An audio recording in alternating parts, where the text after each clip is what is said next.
기독교 텔레비전을 사랑하시는 시청자 여러분, 안녕하십니까? 저는 인해교회를 섬기는 이용효 목사입니다. 저는 오늘 본문 말씀을 중심으로 하나님을 구하고 하나님을 찾자라고 하는 제목으로 말씀을 선포하겠습니다. 여호와와 그의 능력을 구할지어다. 항상 그의 얼굴을 찾을지어다. 아멘. 성경 역사를 보면은 북이스라엘과 남유다 왕국의 역사를 통틀어서 가장 많은 영토를 차지하고 평화를 누리고 번영했던 시기는 다윗 왕의 시기라고 볼 수가 있습니다. 오늘 이 본문의 말씀은 다윗 왕이 법궤를 다윗성으로 모셔들여서 장막안에 안치한 다음에 그 기쁨을 주체할 길이 없어서 백성들에게 이 찬양을 가르쳐서 함께 찬양한 그런 내용입니다. 그 내용 가운데 다윗 왕이 이렇게 형통하고 다윗 왕이 이렇게 번영했던 그 비결을 볼 수가 있습니다. 그것은 바로 다윗 왕이 하나님을 구하고 하나님의 능력을 구하고 하나님의 얼굴을 항상 찾았기 때문에 하나님이 다윗에게 이러한 형통과 평안과 복을 주셨다고 보는 것입니다. 그런데 다윗 왕의 뒤를 이어서 왕이 된 다윗의 아들 솔로몬은 처음에는 하나님과 그 능력을 구하였고 하나님의 얼굴을 찾았습니다.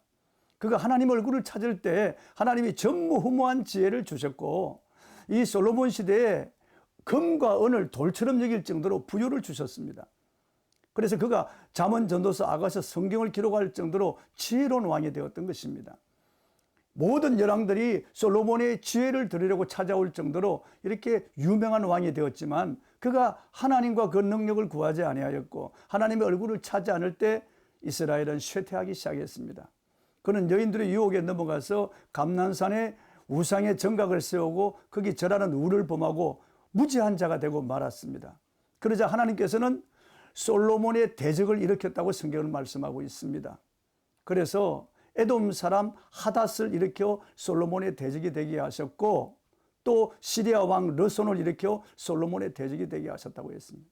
그리고 솔로몬의 신하 가운데 여로보암이 일어나서 솔로몬을 반역했습니다. 그 애굽으로 도망갔다가 나중에 솔로몬이 죽고 난 다음에 다시 이스라엘로 돌아왔을 때 르호보암 시대에 다시 반역해서 이스라엘 10지파를 규합해서 북쪽으로 가서 거기 사마리아의 도읍을 정하고 북이스라엘 왕국을 세웠던 것입니다. 그래서 북이스라엘과 남유다 동족끼리 끊임없는 전쟁이 벌어진 것입니다. 이것이 바로 하나님과 그 능력을 구하지 아니하였고 하나님의 얼굴을 찾지 않을 때 일어난 비극입니다. 그리고 역대상 15장에 보면은 아사왕 시대에 아사왕과 그 백성들이 하나님을 찾을 때 하나님께서 평안을 주시고 형통하게 하셨다고 말씀하고 있고 역대상 26장에 보면은 우시아 왕 시대에 우시아가 선지자가 사는 날 동안 하나님을 찾을 때 하나님이 그와 그 나라에 형통을 주셨다고 말씀하고 있습니다. 그렇습니다. 하나님과 그 능력을 구하는 것은 기도고 하나님의 얼굴을 항상 찾는 것은 하나님의 말씀을 항상 읽고 묵상하는 것입니다. 새해가 밝아왔습니다. 사랑하는 시청자 여러분, 이 새해 우리가 승리할 수 있는 비결이 어디 있겠습니까? 이 새해 여러분과 여러분의 가정이 형통할 수 있는 비결이 어디 있겠습니까? 시대는 변하고 역사는 흘러갔지만은 변함없는 정왕무한 하나님의 말씀을 따라 사는 것이 바로 형통의 비결입니다. 다윗처럼 하나님과 그 능력을 구하고 항상 하나님의 얼굴을 찾는 것이 바로 형통과 평안의 비결입니다.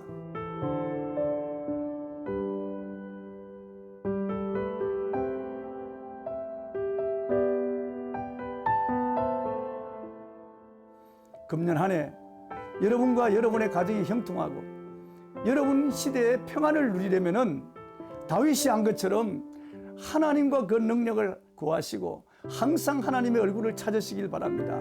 그리하면 올 한 해 반드시 하나님께서 평안을 주시고 형통하게 하실 줄로 믿습니다. 승리하시길 바랍니다. 아멘.